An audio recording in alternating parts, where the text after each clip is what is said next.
What's up, you guys, and welcome back to another episode of the Check Up Podcast featuring myself, Armani, and my host, AC, man. How you doing, bro? Yo, what's good, bro? Happy to be here, man. Another great week of basketball, dog, bro. Playoffs are getting close. Yeah, getting real tight, I know bro. you're getting excited, bro, being a Lakers fan. You're getting a little nervous. I know. I see it. Yeah, I'm too anxious right now, bro. It's not okay at all. I like feeling comfortable, man. I'm not used to this. I like this. It feels No, great. and that's the thing I was like telling you offline, bro. It's like we shouldn't be right here, bro. Like looking back to, winning a championship and then get banged up with injuries and stuff with LeBron and AD, and now we're missing Dennis Schroeder, our starting point guard. It's just a lot going on right now, and then you're expecting your guys to produce, and the guys we sign like Drummond, we think they're going to be super motor engine players, and you're not getting that production that you're expecting. It just sucks, man. But I mean, it's part of basketball, it's part of the game. I mean, at the same time, it's kind of good to see the Suns up there. We look at them right now, currently sitting at 1 and 2 seed. So it's good. I mean, it's all good, bro. Like either way, as long as one of our teams is in, then that's all that matters. But this playing stuff, man, is crazy, bro. And playoffs are coming, bro. That's all it is. But before we get really started into all that stuff, bro, want to give a quick shout out to Carmelo Anthony, top 10 all-time scorer now, man. What you think? I think that it's just a testimony to reminding people that you have to bet on yourself sometimes. You got to believe in yourself sometimes, holding out for an opportunity, believing in yourself, still proving things to people is still true. Like Carmelo Anthony, they told him a few years ago that he couldn't play no more, that he should retire, that he couldn't hang with the guys in the NBA anymore, and that was completely false. It wasn't true. But the truth is the game did change under Carmelo's feet. But what you can't take away from it is that the man was naturally born and gifted with the ability to score the basketball. Like some players can just score the basketball, and Carmelo is one of those guys. He's been in the league at least 15 years. Nobody can guard his post fade to this day. Still, doesn't matter. No question, bro. Doesn't matter. If Melo is feeling a heat check coming down corner pocket three, it doesn't matter. If he hits that, come on, there's just some things are natural. And so seeing Carmelo up there, top 10, is just a great achievement for him because that's definitely where he belongs. He's one of the greatest scorers of all time. I remember him going crazy at Madison Square Garden, dropping 62 on dudes, going this down the court. Man, Melo was crazy back in the Knicks. Yeah, bro. even in Denver. Yeah, but I think back in the day going at Kobe. He was a different beast he was a more polished beast on the Knicks. He was more raw on the Nuggets. Yeah, because he was it was like he was in that high market, and he was just just a high volume scorer. His jabs were just clean. He had everything. He'd matured in the league at that point, so everything was down. I think he was at his best point at that point. Obviously, but that was his prime. But so it's great to see him there. Especially just because people doubted him, man. I love those kind of stories where people just be like, "Look, I know I can still do something, and prove to people that I can do it." Because that whole stigma that Melo couldn't win, Melo couldn't compete, just because he had a down time and on the Thunder team, which I don't think the Thunder had a really good system that year. It didn't do anybody that played on that team any justice, or even the coach that coached that team. It didn't do anybody any service. But Donovan wasn't, and Donovan, I feel too at the same time being the coach then, he didn't know how to balance and juggle it all out. I feel to the best of his ability. We kind of see right now with Russell Westbrook, the dude can be in any system and still be effective and score, can get assists, can rebound. And then, Carmelo Anthony should easily be a plug-and-play player, but I feel they tried to put his game to this point where it was you're just another option rather than, you do what you do and do it to the best of your ability. He kind of got put into a situation where it was kind of he was a robot kind of, and I didn't like that. And then his situation going to Houston, bro, you saw he gets in this situation, gets in this environment. And it's okay, cool. I'm playing with high level scorers. I'm playing with a high IQ point guard and Chris Paul. But at the same time, it's all the fall and the fault was on him. And I'm how are you going to put that on him? That's not his fault. playing with a dynamic scorer like a James Harden and playing with a ball dominant guard like CP3 and Harden, like I just said, it's hard, bro, to be the guy and then you get your shot when you're open. Like that's I don't know how he can do that because we know Melo, he gets the ball, triple threat, jab, jab, jab, pound hard, and he gets a bucket. That's that simple for his game, bro. He doesn't need to do a lot to score the basketball. And so the fact of him trying to be an off-ball player was kind of tough to me to see because I appreciate guys like him. I look back to all the times he would go at Kobe, bro. Like Kobe would say that's one of his greatest competitors to ever go up against and face, bro, because like he just brought it every night that he played against him. Even though he would fall short, but he knew that he wanted to earn respect of Kobe and the likes of his image and stuff, bro. So like I always have my respect for Carmelo, even going back to even those times in Denver. But it's good. It's good that he's in an environment in Portland to still be able to produce and to be able to humbly sacrifice his stardom to who he was as a player, as a scorer, to now be a role player, pivotal role player on a team that, you know, is aspiring for a run in the playoffs, a deep run in the playoffs. And it's just good to see that for sure. Yeah, no, most definitely. I think you're totally right. You're just being an off-ball player. I think the struggling between like going from a starter role to six-man role is also tough. And you telling me that I'm Melo to do that and go out and still get you 20, and now you tell me I got to come off the bench. Like, I mean, Right. that's tough for me. So I understand why that was tough for him. I remember that interview. He was like, "You telling me come off the bench? Me? Right. I come off the bench." Like, I feel it. Like that's I wasn't having it. I feel that's a natural reaction. I mean, I wish it wouldn't have been recorded because that's like a personal act. That's just him being his true self. Like it That's the wasn't. competitor, though. Yeah, Yeah. like bro, I'm not coming off the bench. Like never. But happy that he finally, he gets to another spot in the accolades. Might not get him a ring, but he get as many. No question, first ballot Hall of Famer, though, bro. Yeah, No he should question. be. And if they don't, that's gonna be fighting in the streets, man. Because Melo is loved by everybody. Right. Exactly, bro. Diving a little bit more forward, though. You introduced the topic about the Lakers, bro, and it's the concern is there.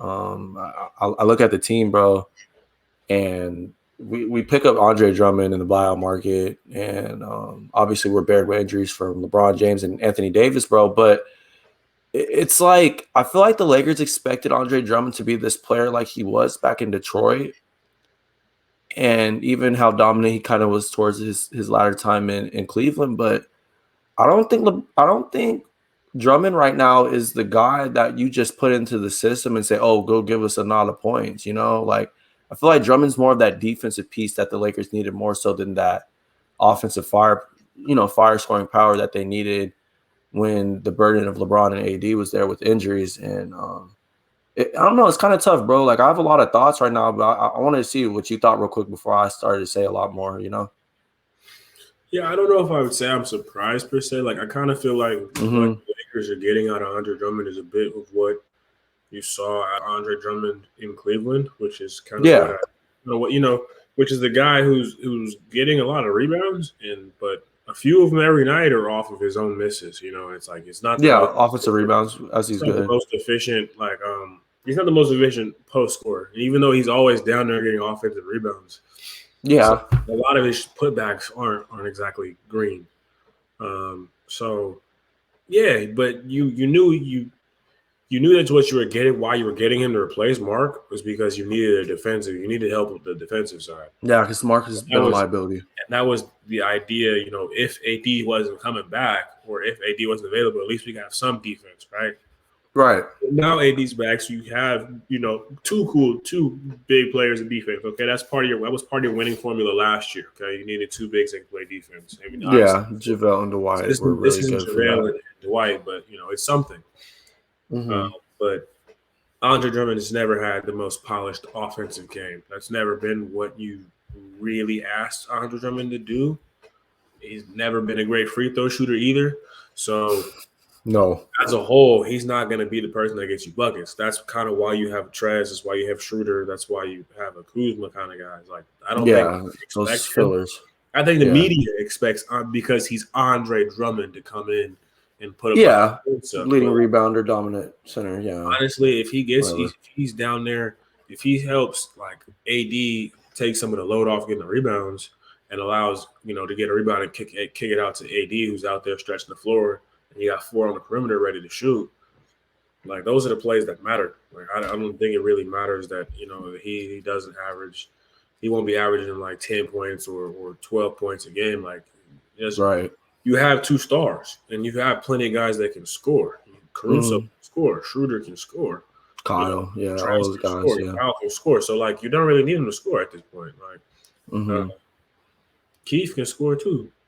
Yeah, Keith is a bucket. Yeah, all those guys, Like, bro. everybody can get a bucket. Taylor. So in the playoffs, you're not gonna. I'm telling you right now, they're not gonna. Drummond's not gonna have anything ran for him unless it's a lob that something's open, or he's getting or his a own dump pass off the lob threat. Yeah. or he's run out of pick and roll, or he's getting his own rebound. Like they're not running a play for him in the playoffs. Right. Unless they see a mismatch. But like the West, every team in the West is a solid center. So he's not. I think he's doing decent for his role. He's putting in what he needs to help the team win. I wouldn't say he's not the guy that's going to help the Lakers win games when Anthony Davis and LeBron James are out, obviously, because that's not in his game. But when they are playing, he helps them win. I mean, tonight's not like tonight. The 93-87 shots, making 2 of them. You shouldn't be out there for 22 minutes to take 5 shots, but that's neither here nor there. But you have 4 points. You managed to pull down 7. No, not. I was gonna give him props, man. Never mind. No, I don't know if you fully can.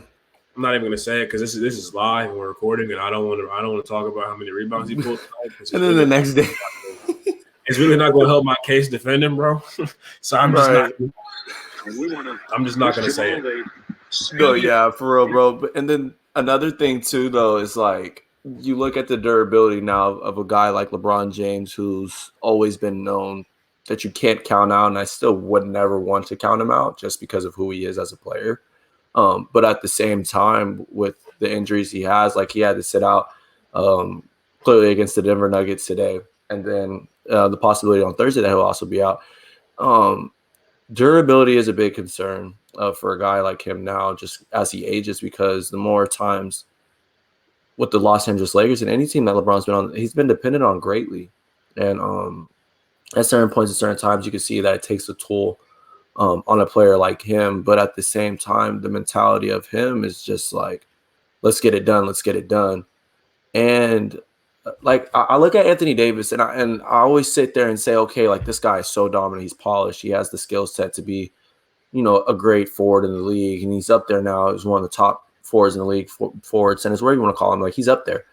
But another concern that I saw was the fact that once LeBron is gone and the security that they signed AD to, it's like, can you see the Lakers like still being in contention and contending with LeBron gone? No. That's what I was saying, bro. And I was in debate. Not for the championship, I'll be honest. Like they can contend in the West. They'll probably like put up a fight. A top 5.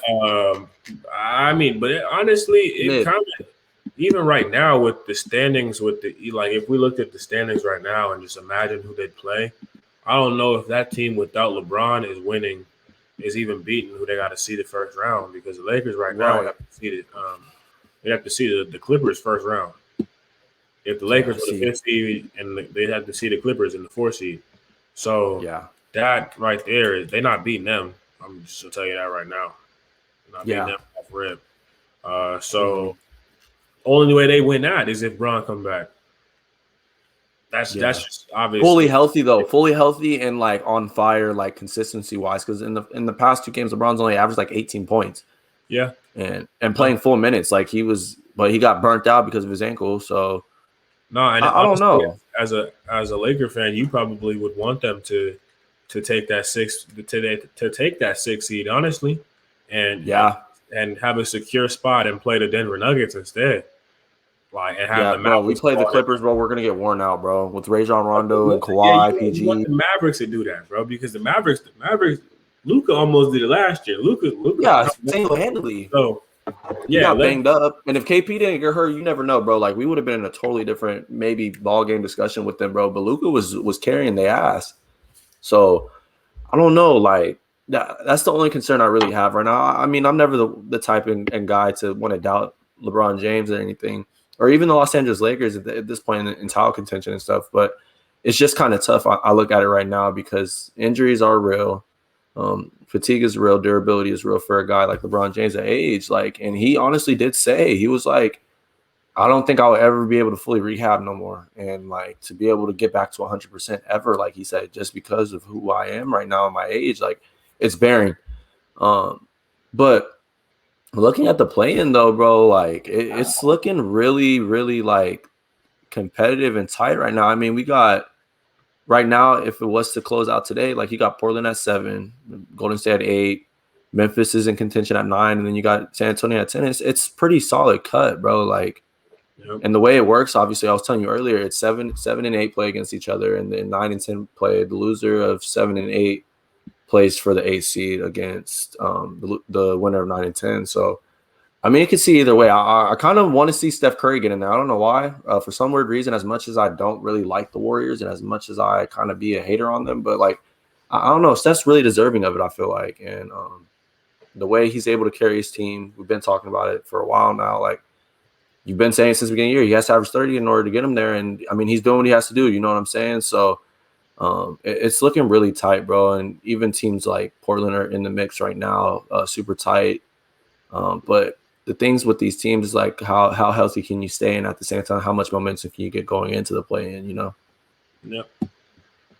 Yeah, no, I definitely agree with your take on Curry. Though I would love to see him in the playoff just because I think it would add so much extra validation to his. More speculation too, like just more hype. You know, like it's just seeing Steph Curry in the playoffs again. Like it would just be good. Like I don't know.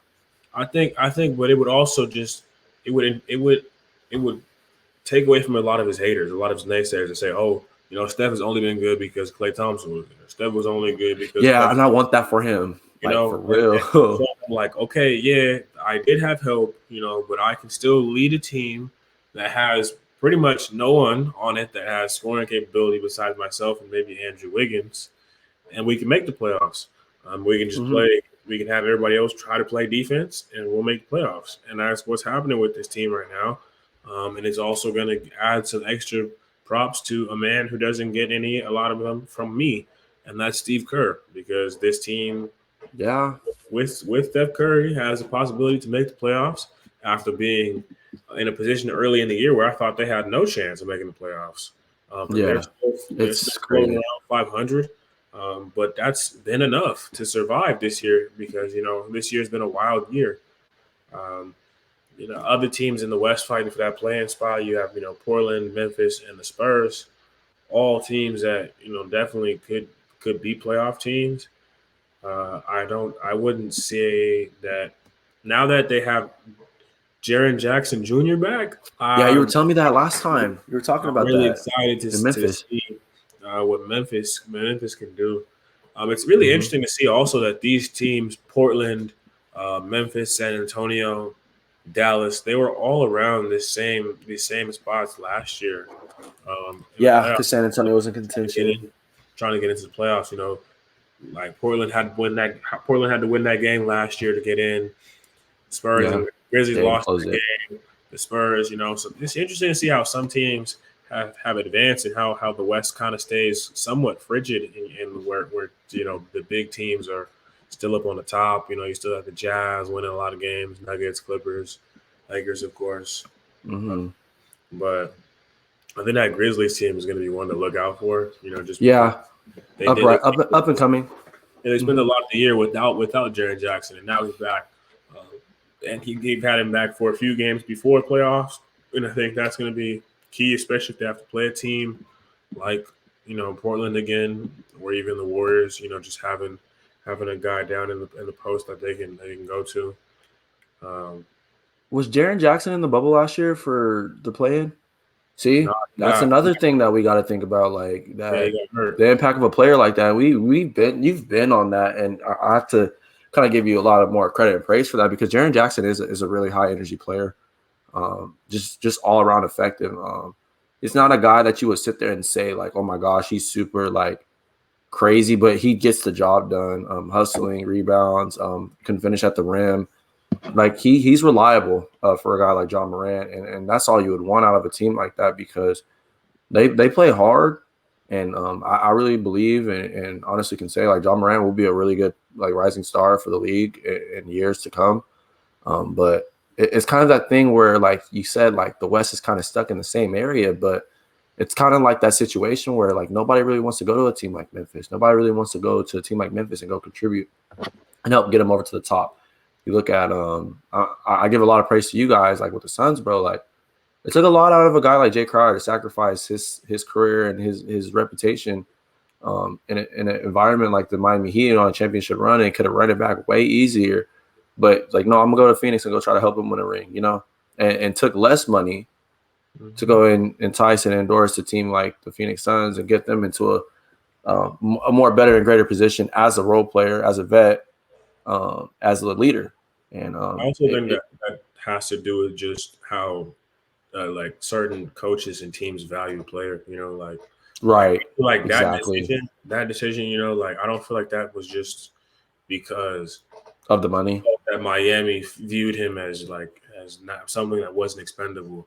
I feel like he Right. feels like the Suns feel like they need him, you know, and like I as a fan, I feel like we need Jay Crowder this year. Like the fact that Yeah, he's, you you know, do. we haven't Yeah, missed he's a game. helped.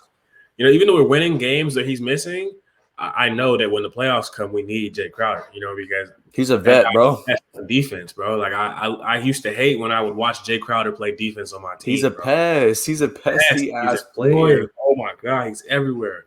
Mm-hmm. But it's really awesome to have him on the team, man. And that's just a testament to not. I think a lot. I mean, Chris Paul obviously had a lot to do with that. Devin Booker had a lot to do with that. Just knowing that you got guys that can score, but like just I mean, credit to credit to my man James Jones, man. James Jones, Yeah, GM of the fantastic. year, bro. He has to Built be executive of the year, bro. I built in my a opinion. fantastic team, bro. Like this Mm-hmm. team is top to bottom. It's not didn't he stayed within with money that the Phoenix Suns can afford.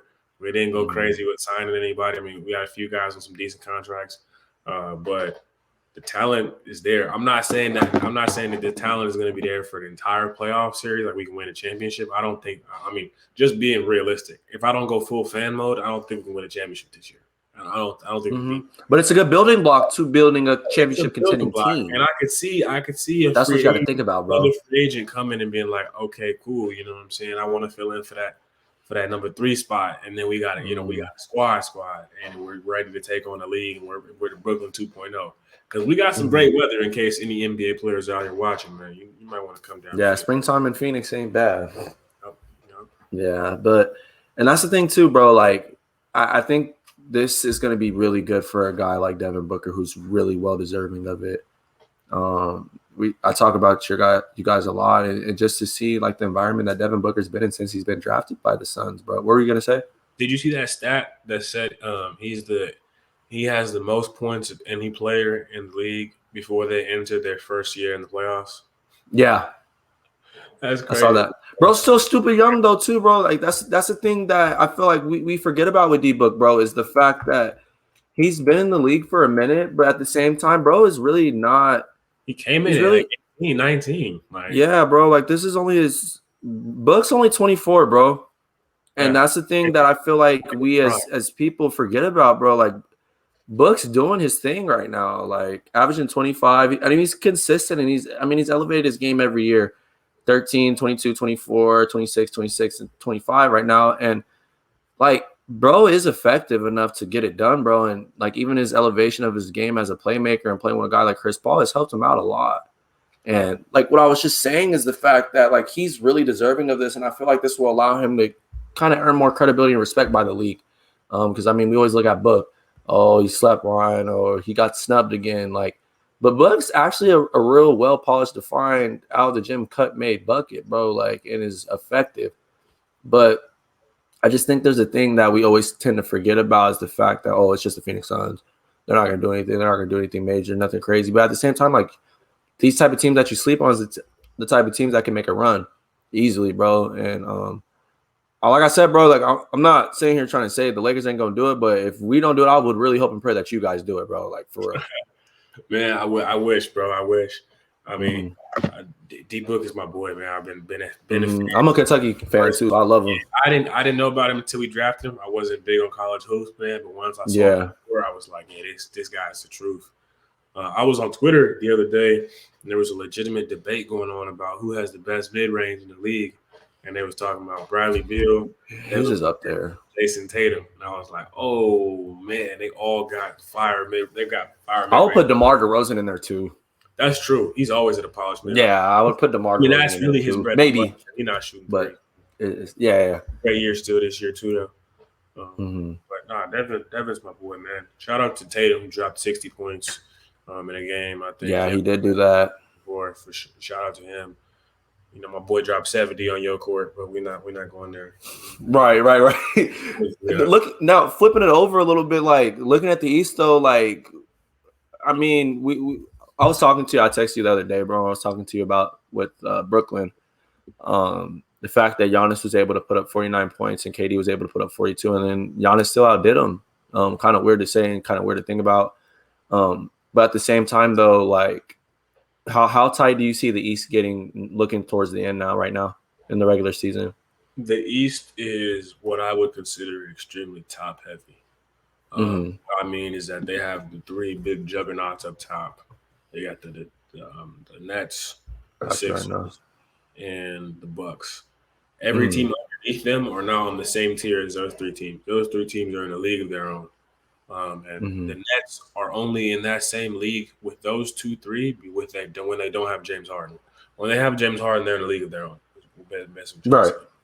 And so what I mean by that is that the Nets could honestly, if they see the Bucks or the Sixers in a 7-game series with no Harden, they probably could lose those games. I'm not saying they will, but it could easily go 6-7 in order for them to win one of those. Just because those teams are legit. Like and yeah, bro, it's crazy. Both of those teams know how to play defense. You know, the addition of Drew Holiday was a great pickup. Dude. You know, people aren't talking about it. That's going to be a great pickup that they're going to be reminded of in the playoffs. Like, okay, when he got to guard Kyrie, Drew Holiday, no one can guard Kyrie. You know, he's got to hold back. Right, that's true. But if you're gonna say, okay, I'd like somebody to guard him, well, Drew Holiday is one of the people I would choose. I'm just being honest with you. Like, you know, yeah, that's fair, bro. His effort is at least going to do something 7 games in a row. It's going to do tire him out or something. Yeah, fatigue, so, crack a little bit. I think it's going to get real heavy, real top heavy in the East. But with the East, I also think that the East has some sleeper teams, man, that are gonna do some damage in the earlier rounds. You know, you got a team like Atlanta and the Heat, you know, that are getting, you know, no one's talking about them at all. Don't forget about New York either. New York, obviously, you know, I'm not gonna just forget about New York, but because New York is such a big market, everyone's been talking about New York the whole year because of You're right. New York is the 4th seed, but you know the Hawks and the Heat. I mean, obviously, we know the Heat went there last year. But yeah, they know what it takes. The Hawks have had a great resurgence this year. Yeah. You know, they were down at the bottom of the East. You know, and when they fired their McMillan's a good coach. You know, and got McMillan, and he now, you know, but no one's talking about that. And so I really think, you know, that they could have another push this year. I wish they kept Rondo. And we're able to keep him. Yeah, but you know, the rich get richer with the Clippers. Everybody wants to come back. Yeah, it was contention reasons. You know, it's contention. I understand it. You know, ring chasing.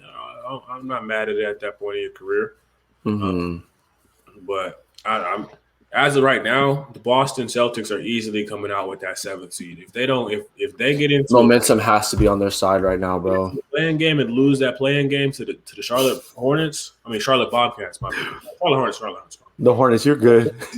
Hey, every sports channel in the world is gonna be on LaMelo. Oh man, oh my god, bro. Let LaMelo make the playoffs his first year, bro. Let that happen. Oh yeah, it's hype. It's hype around the land everywhere, bro. Oh man, you're gonna be hearing it here, Phoenix, LA, everywhere. Everybody gonna be talking about it in the West.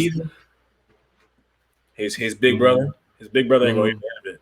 That's gonna be tough. Oh yeah, Lonzo. Yeah, that's why I said the West, bro. They're like, is Lonzo legit? We all talking the same talk we always be talking, but I still think that the Charlotte Hornets can can potentially come into the playoffs, stay in the eighth seed. I think That's an exciting team. It's a it's an really exciting team. exciting team. They've got guys that can put up points in bunches. You know, Terry Rozier is a legitimate point guard in this league. That doesn't get a lot of respect. You know, Devontae Graham is a solid guy, solid point guard. Bonafide shooter too. You know, definitely a great shooter. Mm-hmm. Gordon Hayward is still Gordon Hayward. I thought the Gordon Hayward I saw in Utah disappeared, and it turns out he was still there. He just didn't fit in the Celtic system and couldn't Yeah, stay. Brad Stevens' system was kind of tough for him. And he just wasn't healthy. And it turns out he's still the same player. And I had no idea. And you got dudes like Miles Bridges, who's just athleticism is just off the charts, man. Yeah. How do you PJ Washington? How do you guard that? He comes off a screen and is just bouncing. Bro has more posters this year than I've seen in some time, man. We didn't get a dunk contest, bro. Facts, but no, for real. But no, they're definitely an exciting team. I like the teams that we've got in the East because I think that the Pacers are a legit team. I'm a Pacer believer. I'm not gonna lie. I like them, bro. I like Brogdon and LeVert. Sabonis, LeVert, Brogdon. I like Brogdon. Brogdon can score when he needs to. He can get you 30. He can. He's not guaranteed to do it. But he's a facilitating guard though that wants to. He can do it. I've seen him do it. You know, LeVert loves to score, and when you got a facilitating guard and a guard that loves to score, they go hand in hand because just let me score and you facilitate, and it runs beautifully. And then Sabonis, man, he does all around power forward, bro. Be in them trenches, bro. Be in them trenches, and we can't forget Miles Turner. You cannot forget him. Yeah, I forgot about him too because he's like the defensive anchor piece on that team, and he can score too, bro. That's the thing. That team is honestly a team that I could see come if they get one more piece or something like that. They need one more. They need one more piece, and to be fair, they also needed one more piece last year, and that's why I was kind of mad about how they did Nate McMillan, bros, because y'all got rid of him, and and here you are doing that's true. Thing, you're actually doing worse because Nate had you in the AC, secured though. Secured. The AC secured. Now you fighting for that AC. So you kind of and he's over there enjoying himself in the fifth seed with Atlanta. Yeah, so that's ATL. I like that. A humbleness for Indiana, but I like the team they have, man. I think they can really. I think if they get in the playoffs. Out of the teams fighting for the hunt and taking the playoffs, I really think that they can make some noise. I think that they could really bother somebody. Just because of the talent they have. It's a better AC than it being like Orlando in the past few years. You know what I'm saying? Like, this team has more volume scoring and more efficiency wise. A team like Orlando back then, they were just like really hustlers and would really work you and like not give up. Like they'll just be banging out the wall. But this team with Indiana, like I said, Brogdon and LeVert backcourt already in itself is really nasty. The efficiency-wise of their shooting capabilities and their kick and drive ability, it's crazy, bro. LeVert is like so crafty at being able to get to his spots, bro, that like they don't have to work as hard to get buckets. So, like I said, like it would just be an easier flowing 8 seed than it would be a typical like grit and grind hustling. Like we had to fight our way in, type team. Yeah, that was definitely. But there was something I was gonna bring. But we can't sleep on the Wizards. That's what I was gonna say, and that was what I was. Get on your Russell Westbrook praise right now, bro, because I know you got something to say about it, bro. Oh my God, man, this is an all-time player that we're not appreciating as a whole, as a black basketball collective, and he's gonna be gone at some point, man. We're gonna look back, and these numbers we're gonna be like, how did he even have these numbers? Yeah, he's a record all-time player. A game. And drop 14 points, come out with 24 assists and 25 rebounds. How did that happen? Like, that's insane. And the team got the dub. Like, and I say that I know. when this team wins and he has these stats, what's people's problem at that point then? What is there to argue? Because it's always, he's a stat pattern and his team loses. But when his team's winning, and his teams came out the mud at the bottom of the East and are in contention for a playoff spot. No one has anything to say. No one has anything, bro. I'm pulling up again for the 5,000th time. He's about to take over the record for most triple doubles ever recorded because he's coming up on Oscar Robertson's record. I think he's like all-time record, yeah. Yeah, I think he's like 5 more triple doubles away or something like that, 5 or 6. And he just had one tonight. And he had another one tonight. And I mean, come on, man. Like I think if this is not a testament, if Russell Westbrook and Seth Curry aren't doing a testament to them getting hate for not being great on their own or being able to do the things they do on their own is not a testament. Like they're proving everyone wrong this year. And both players are proving why they're two of the best point guards in the league this year who get disrespected. Like Russell Westbrook, oh, he can't win. He couldn't get it done in Houston and blah blah this and blah blah that, and he's the problem. But it's like, is Russell the problem? And y'all said he couldn't win. Y'all said he couldn't win in the Thunder, but he still won every year. His team was still beast when KD left. KD left and he still were competing.